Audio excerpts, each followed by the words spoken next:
जय हिंद। चलिए आज हम देखेंगे क्लास 10th का सबसे मोस्ट इंपॉर्टेंट टॉपिक नेफ्रॉन।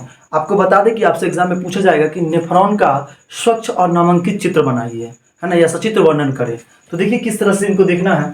देखिए पहले आपको सचित्र में क्या सब लिखना है, उसके बाद हम देखेंगे फटाफट कि इसमें क्रिया विधि फिल्ट्रेशन क्या होता है, पुनर्शोषण क्या होता है, स्त्रवण क्या होता है। उसके बाद देखेंगे पुराना टेक्निकल क्या था, मतलब पुराना टेक्निक क्या था, उसके बाद क्या टेक्निक आया। उसके बाद देखेंगे कि हम किस तरह से बनाएंगे, ठीक है। उसके बाद ये आपका चैप्टर समाप्त होगा। तो चलिए हम शुरू से इस वीडियो को वॉच करते हैं। आप देखिए शुरू से इस वीडियो को देखते हैं। देखिए सबसे पहले जानते हैं कि नेफ्रॉन क्या होता है। आपको ये थंबनेल देख के तो समझ में आ ही गया होगा कि नेफ्रॉन के बारे में हम लोग वर्णन करेंगे, ठीक है। देखिए हम सबसे पहले जानते हैं कि नेफ्रॉन क्या होता है, ठीक है। नेफ्रॉन क्या होता है, तो देखिए सबसे पहले देखिए नेफ्रॉन जो है एक संरचना का क्रियात्मक इकाई है। कैसे है समझने का प्रयास करते हैं। देखिए नेफ्रॉन का सचित्र वर्णन करें, यानी नेफ्रॉन क्या है।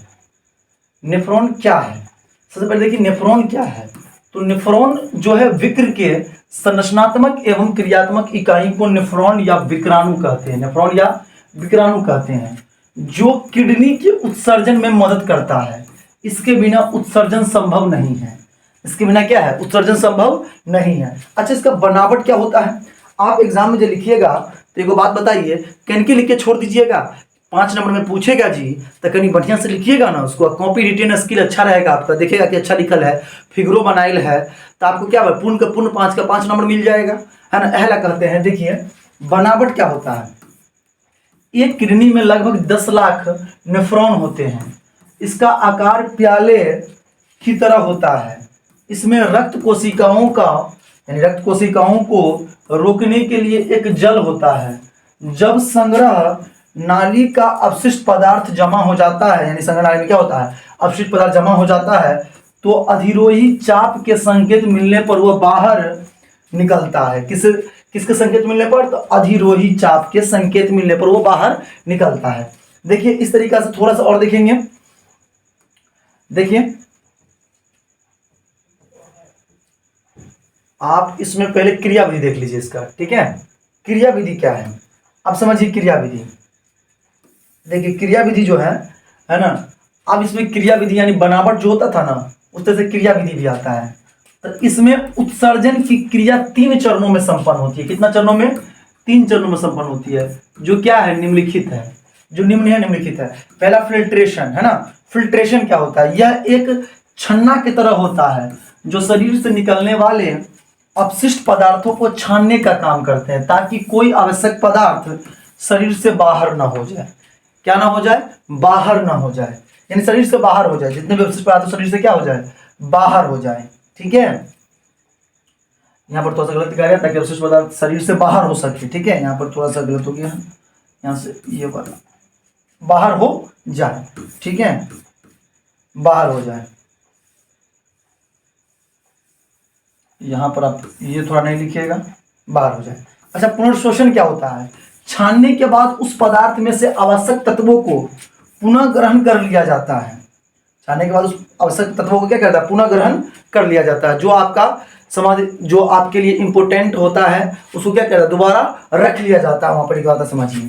स्त्रवण क्या होता है, अंत में ध्वनित और अवशोषित के बाद बचे यानी बचे जो पदार्थ हैं, बचे है ना पदार्थ उत्सर्जी अंगों द्वारा बाहर कर दिया जाता है। किसके द्वारा, उत्सर्जी अंग द्वारा बाहर कर दिया जाता है। ये था इसका क्रिया विधि, ठीक है। इससे पहले आपने देखा नेफ्रॉन क्या है, उसके बाद आपने देखा कि बनावट क्या था, अब आपने देखा क्रिया विधि। इसके बाद हम लोग समझेंगे कि इसमें फिगर किस तरह का होता है। देखिए इसमें गौर कीजिए, इसमें पहले जो होता था कि 2 तरह का फिगर था। पहले 2 तरह का फिगर था गुरुजी। एक पहले ऐसा फिगर आता था ओल्ड वाला, है ना, उसके बाद आया न्यू पैटर्न वाला, उसके बाद इस तरह का फिगर चलने लगा, ठीक है। पहले ओल्ड वाला ऐसा फिगर आता था, अब उसके बाद ऐसा फिगर आने लगा। लेकिन हम लोग इससे थोड़ा सा अलग फिगर बना के देखे हैं, ठीक है। अलग फिगर आप बनाइएगा इससे, क्योंकि एग्जाम में सबका इंपोर्टेंस अलग अलग होता है। आपका जो हैंड से बना हुआ रहेगा, यानी हाथ से बना हुआ रहता है, उसका थॉट अलग होता है। उसका मतलब जो विचार बनाते हैं हाथों से, उसका अलग सोच क्या बनाते हैं, ठीक है। तो हमने उसका अलग डिजाइन किया, ठीक है। ये दोनों हमको बिल्कुल नहीं बनाना है, हमको इस तरह का बनाना है, ठीक है। जिसमें क्या देना है आपको थोड़ा सा समझा देते हैं इसमें, है ना, ज़्यादा समय नहीं लेंगे इसमें।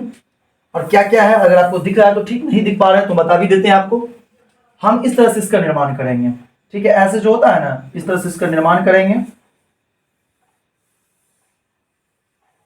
देखिए इस तरह से इसको बनाना है, आप भी इसको बना सकते हैं आसानी से।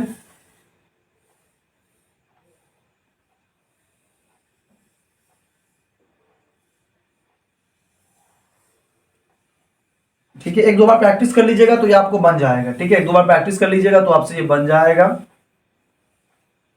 एक दो बार सिर्फ आपको प्रैक्टिस कर लेना है, हम बता रहे हैं कि ये बन जाएगा।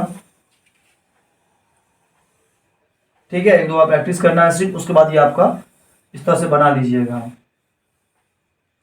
ऐसे आपको इसको निर्माण करना है। यहां पर जो होता है ये बमून संपुट होता है ना, जिसको ब्रोमीन संपुट कहा जाता है। ठीक, ये बीजांड होता है, यानी यहां जो लिखा है ये बीजांड लिखा हुआ है। क्या लिखा हुआ है? बीजांड लिखा हुआ है। ये ब्रोमीन संपुट लिखा हुआ है, ब्रोमीन संपुट। ठीक है, आपको दिख नहीं रहा होगा तो बस थोड़ा सा आपको रिवीजन कर देना, ब्रोमीन संपुट। ठीक है, यहाँ संपुट है, ये ब्रोमीन संपुट है। ठीक है, उसके बाद जो आपको लिखा हुआ है वो यहां पर लिखा हुआ है अपवाही धमनी। अपवाही धमनी लिखा हुआ, अपवाही धमनी। ठीक है, उसके बाद संग्राहक नलिका, ये आपको दिख रहा होगा। सामान्य संग्राहक नलिका, ये भी दिख रहा होगा आपको। इस तरह से आपको, और यहां पर एक चीज और लिख दीजिएगा, अधरोही चाप। ज्यादा नहीं लिखिएगा, ठीक है, ज्यादा लिखने का जरूरत नहीं है, अधरोही चाप लिख देना है, अधिरोही चाप, अधिरोही चाप।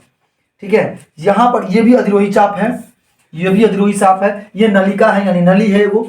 ठीक है, इससे ही मतलब ये छोटा सा कनेक्शन कर दिया है नली का। ये ब्रोमीन संपुट है, सब बीजांड है और अपाई धमनी है, ये याद रखना है। ये बोले आपको नलिका, वही संग्राहक नलिका ये है। ठीक है, छोटा वाला। और ये सही सामान्य संग्राहक नलिका है, ये बराबर इक्वल टू है, ये नीचे की ओर ऐसे रहता है। ठीक है, ये सामान्य संग्राहक नलिका है, ऐसे। ठीक है, इस तरह का संग्राहक नलिका, इस तरह से आपको क्या करना है, इसको निर्माण करना है। ठीक है, चलिए अब बताइए वीडियो आपको कैसा लगा। अगर अच्छा लगा तो वीडियो को लाइक कर दीजिएगा, चैनल को सब्सक्राइब कर लीजिएगा, है ना, और बेल आइकन को भी ऑन कर लीजिएगा। Thank you for watching this video guys. फिर मिलते हैं नेक्स्ट वीडियो में, तो थैंक यू।